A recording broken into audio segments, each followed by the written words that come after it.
রাস্তা চাই, এমনই দাবি তুলে ভোট বয়কটের হুঁশিয়ারি দিয়ে গুরুত্বপূর্ণ গ্রামীণ রাস্তা অবরোধ করে গ্রামবাসীরা।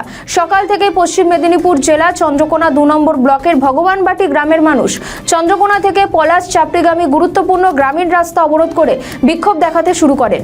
তাদের দাবি, দীর্ঘ বেশ কয়েক বছর ধরে বেহাল এই রাস্তাটি। মোরাম দিয়ে ওই রাস্তার কাজ শুরু হয়েছে, কিন্তু রাতে অল্প বৃষ্টিতে ওই রাস্তাটি একেবারেই চলাচলের অযোগ্য হয়ে উঠেছে। ফলে রাস্তার দাবিতে ভোট বয়কটের দাবি জানিয়েছেন গ্রামবাসীরা। কি কারণে পথ অবরোধ? আমাদের রাস্তাতে মাটি ফেলে দেওয়া গেছে, আমরা কোনো বেড়াতে পারছি না, ঘর থেকে রাস্তায় বেড়াতে পারছি না। আমাদের এই রাস্তা ভাগিয়ে দিলে তবে আমরা ভোট দেবো, কোনো কাকুই ভোট দেবো না। আর এত গ্রামে ঘর এসছে, আমাদের গ্রামে ঘর নাই, আমাদের গ্রামে ঘর নাই, 3টি 4টি করে ঘর দিচ্ছে, আমাদের গ্রামে কোনো ঘর নাই।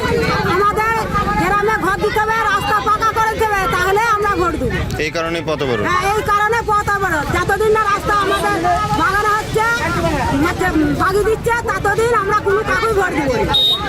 মোরাম রাস্তায় মোরাম লাই, কাদা ফেলে দেওয়া গেছে, আমরা ঘর থেকে বেরোতে পারছি না।